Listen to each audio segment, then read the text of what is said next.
Yeah, it's been a blast so far. I got to Buffalo on Monday and got to meet a lot of the players. Rooming with Peyton Krebs, which has been a really good time seeing him, and the whole staff has treated me really well, and getting to come down and see the facilities, get the whole experience. It's all of it's been great. Peyton said that a few years ago when he was studying for junior in college, you called him and you guys had a chat. Where were you at in your career then, and just what do you remember about the chat and all that? Yeah, I was at that point. I was kind of deciding between going to the NCAA and taking the major junior route in Canada. So, just wanted a little bit of insight with someone who had some experience in the league. Got a little bit of insight on the coaching staff, the whole program that Winnipeg was running, and ultimately just found it was a good fit for me and. The players there, the coaching staff there, the whole organization, I thought, really welcomed me with open arms, and I had a really good time in Winnipeg. Did you know Dylan Cousins before you met him today, or saw him today, or did you know him before? Just through distant conversations. Never really got to have some one-on-one time with him like today, but it was really good meeting him today. Spend some time with him. He told me a little bit about the city of Buffalo, a little bit about the organization, and looking forward to spending more time with him for sure. Does it make an impression on you when you see him show up, just to be here to watch and kind of see the enthusiasm of Samuelson and Krebs and the older guys? Does that kind of make an impression on you?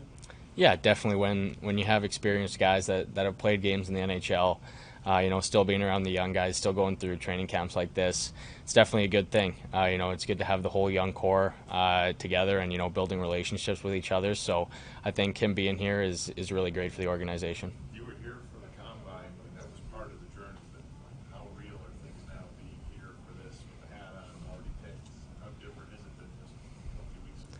Yeah, definitely a big change. When you're here at the combine, you're meeting with numerous different teams. You're trying to pitch, what type of player you are, what type of person you are. But now that I'm here in Buffalo officially and with the organization, I couldn't be more thrilled to get things going.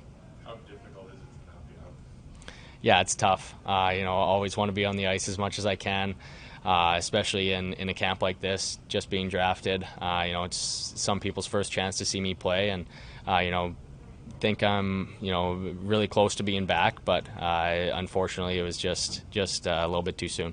Peyton talked about first meeting when you were like around 15. Like, what was that like? Just meeting an older guy and becoming friends with him, and seeing he took his road getting drafted by Vegas. Yeah, it was huge for me. To see a guy go through that experience, learn a little bit from him. He's a tremendous leader, a tremendous person. He's really dialed in around the rink. He has good habits. So I think he's a guy I can learn a lot from and continue to build a good relationship with. Some of the first-round picks from last week have already signed with their NHL teams. Is that something you and your agent are looking to do also at this point, or are you looking for that down the road? Yeah, I think it's definitely a goal to sign my first NHL contract, whether that's this week or this summer or a little bit down the road. That's good to be discussed, but I couldn't be more fortunate to be with this organization, and I'm really looking forward to the future here. What are the next few weeks going to be like then? Lots of training, lots of time in the gym. Right now I'm scheduled to go to the Team Canada summer camp for the World Juniors. So just about getting strength back in my shoulder, feeling comfortable with taking contact, and continuing to get bigger and stronger. You had told us in Montreal things were going well with the shoulder and you were getting close. Like, how realistic is it for you to be on the ice? How close did you come to making this camp? More weeks or whatever? Yeah, really close. I think it'll be 1 or 2 week tops before I'm back into the full swing of things, taking full contact. I skated once or twice before coming down here just to see how it felt, and I thought even then it was really close to being back to 100%. How did playing in the Western Hockey League at such a young age kind of shape the last few years? I mean, I'm sure it was difficult, exciting, everything wrapped into one, but how did that kind of change you, I guess, as a player?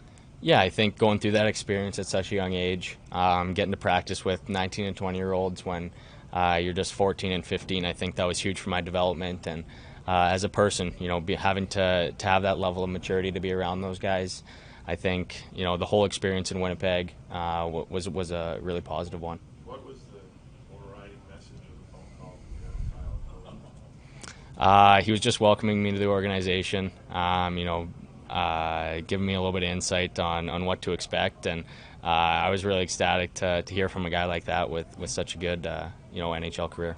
Listen, I had the opportunity to talk to your coach, James Patrick, on the air. He came on with us, and he talked about he doesn't worry about you being a smaller player. He talked about the strong core that you have and the leg strength that you have. Is that something you knew to say, hey, you can't help if you're 5'9", 5'10", and you're what you are?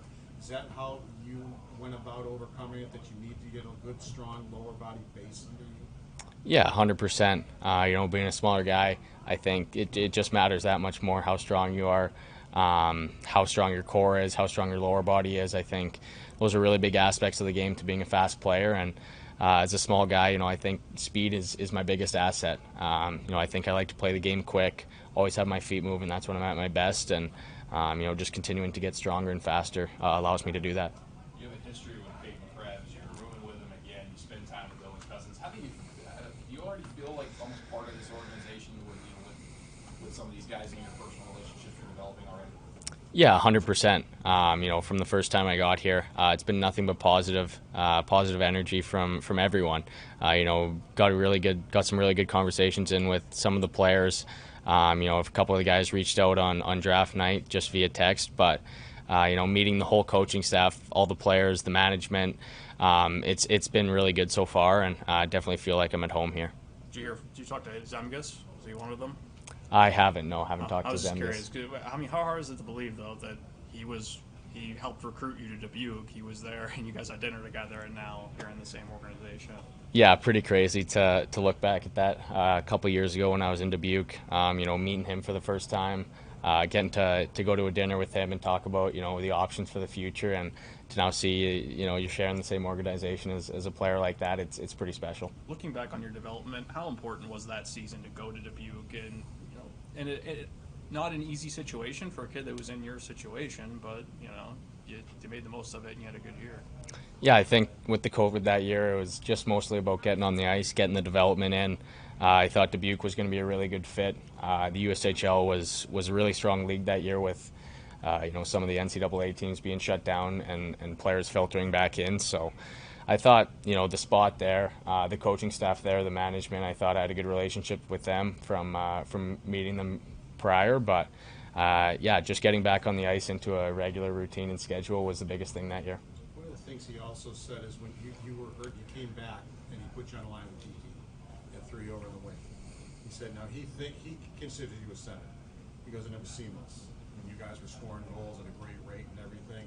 Why was that so seamless for you to get thrown into another position right there and be able to excel when that happened? Yeah, I think the past couple of years I've been able to adapt to a lot of different situations, playing center, playing wing, playing top 6 minutes, playing bottom 6 minutes when I was 15. So I think being able to play in all situations is an area I really excel in, and I think that's a big part of my game. Thanks, Matt. Thanks, guys.